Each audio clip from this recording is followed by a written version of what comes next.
How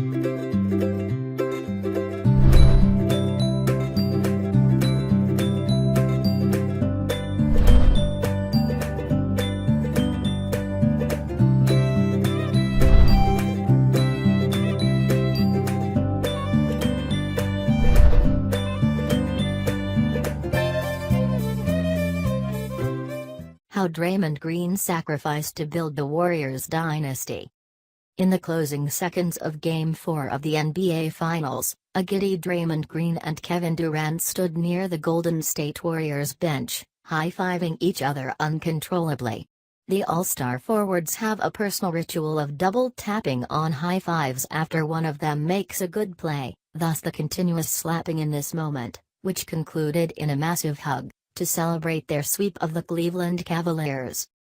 When the final buzzer sounded, Green, an NBA champion for a third time, burst toward midcourt to confiscate the game ball from rookie Jordan Bell and then gave it to team security official Norton said.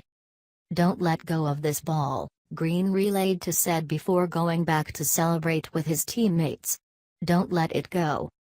Yes, Durant won Finals MVP, but it was Green who took home the game ball, and perhaps rightly so.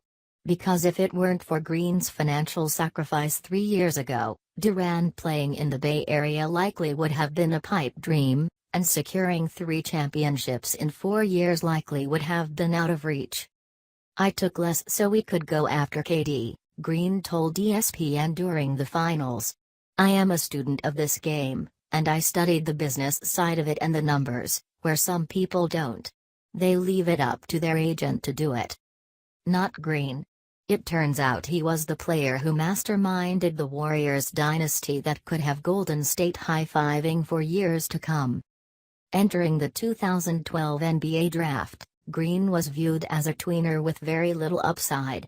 At 6'7", evaluators had an arduous time projecting his natural position during pre-draft workouts.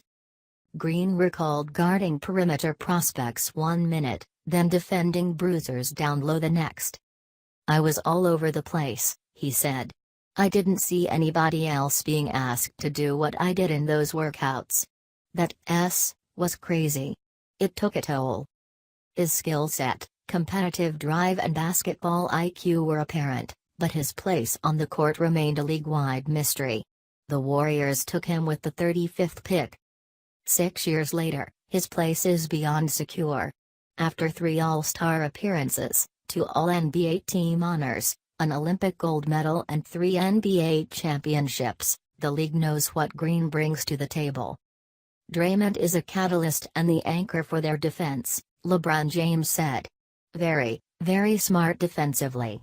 He knows pretty much every set. He kind of flies around and dictates their defense, either on the perimeter or protecting the rim as well." Furthermore, Green developed a desire to protect the Warriors' nucleus. Winning had become contagious in 2015, and he wanted more. But in order for it to come to fruition, he knew he had to demonstrate how serious he was about his vision. "I want to win," Green said. "I want to win at all costs." When Green agreed to his 5-year, $82 million deal in 2015, he did so at a discounted rate. Golden State had just won its first title in 40 years, and Green's prolific career was starting to take off. But he left $12 million on the table with the goal of accumulating more on-the-court success. His agent, B.J. Armstrong, knew they could have sought more money. Green was eligible to sign a 5-year, $94 million contract. He circled back with Green a few times to make sure he wanted to do this. Most players, specifically second-rounders, attempt to collect all of the gold in the pot on their first contract. Green insisted, and Armstrong, who could not be reached for comment on this story, notified the Warriors of the agreement. Instead of focusing on maximizing his earnings in what was at the time the most important summer of his career financially, Green had his sights set on the following summer, when a certain 7-foot scoring machine would hit the market.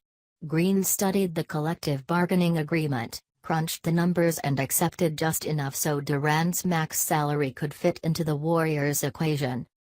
The significance of his smaller deal was that the cap hit in the second year, 2016-17, was $15.3 million versus $17.6 million, according to an analysis by Bobby Marks, ESPN's NBA front office insider. That savings helped create a max salary slot based on Andrew Bogut being traded and the rights to Harrison Barnes and Festus Ezeli being renounced. "That money is not changing my neighborhood," Green said.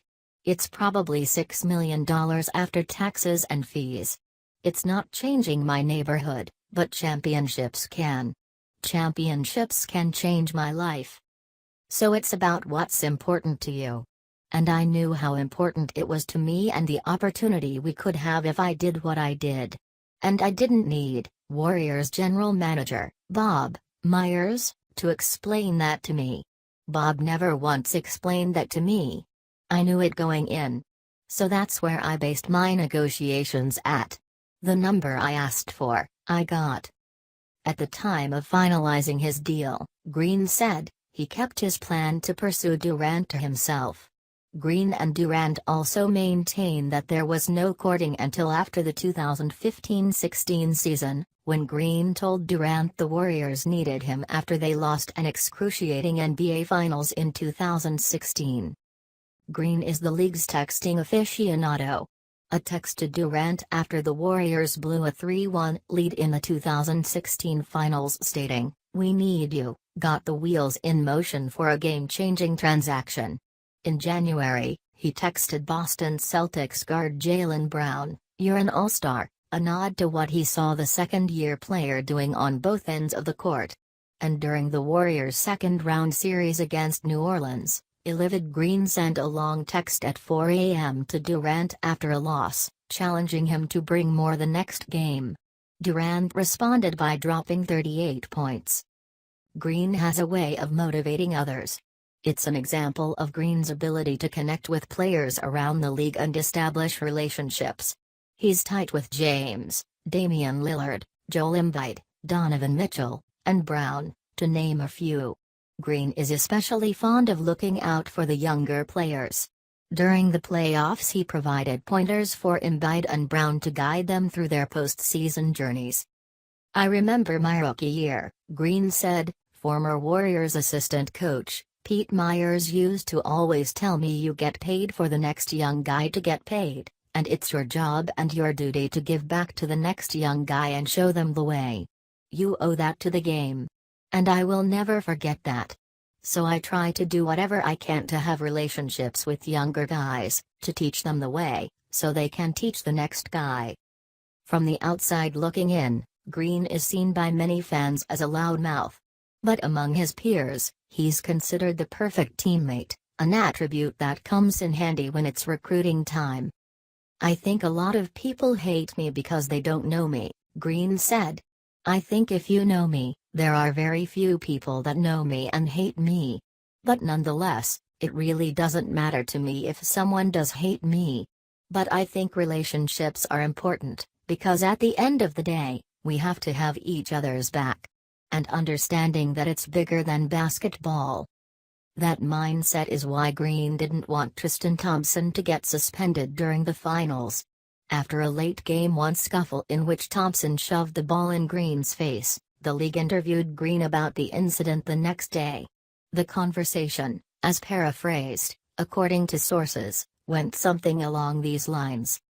"NBA, do you expect any of the negative emotions to spill over into Game 2? Green: "No, each game is a story of its own. I don't anticipate there being a carryover. Not at all." NBA: "What about Tristan shoving the ball in your face?" Green: "Nah, it was 2.6 seconds remaining in the game. Tristan was just giving me the ball so we could get the game over with." NBA: "Are you sure there won't be any bad blood?" Green: "Man, it's the Warriors versus the Cavaliers, not the Bloods versus the Crips." According to sources briefed on the call, the league paused momentarily before replying, "Well, okay. Thompson avoided a suspension. He feels good doing for others," Durant said about Green. "Just like on the court, He feels good going out there rebounding, blocking shots, talking to guys, getting assists, and that stuff is the serving of the game that guys do. And him wanting to be responsible for that allows him to be the guy that sacrifices a lot. He sacrifices his body, sacrifices points, accolades, money, all that type of stuff just for the betterment of the team. That's what everyone needs on their team. Said Bob Myers, he has filled the role of mother hen. That's just who he is. So if that means he's going to be the one to put himself out there or sacrifice, that's kind of who he is. He's so good around talent, which is a skill. He heightened the talent of our other players, and so I think without him, we're not where we are. It's clear. After the Warriors closed out the Cavaliers on Friday, owner Joe Lacob told ESPN's Ramona Shelburne, "All good things cost a lot. We're going to try to sign Clay and Draymond to extensions this summer. They've earned the right to do whatever they want. Maybe they want to wait until free agency. I can't control that. But we'll do whatever we can to keep them." With 2 years and $36 million remaining on his deal, Green is eligible for a 3-year, $72 million extension, which would start in 2020-21. According to league sources, Green will turn the extension down when it's offered. That's because if he earns MVP, Defensive Player of the Year or All-NBA team honors next season, he will be eligible for a supermax contract of 5 years, $226 million. No one anticipated Green being in such a lucrative position coming out of Michigan State. But if he achieves one of those incentives, will the Warriors be willing to pay a 30-year-old, in March 2020, Green that much? Or would Lacob let him walk or try to trade him if Bell shows he's capable of filling Green's role? Sources say Green is not expected to take a pay cut on the next go-around, but the team's glue guy and architect said he isn't worried about his next contract negotiation. "I don't focus on that because as much as I looked out for the team's success, that still helps me in a sense of winning a championship and building a legacy that lives on forever," Green said. "I don't look at it like it's their turn to do me right. If I continue to play my game, if I continue to do better, they got to do me right, or somebody else will. I did what I did because I wanted to win championships, so that's paid off so far. Everything else will take care of itself when it's time."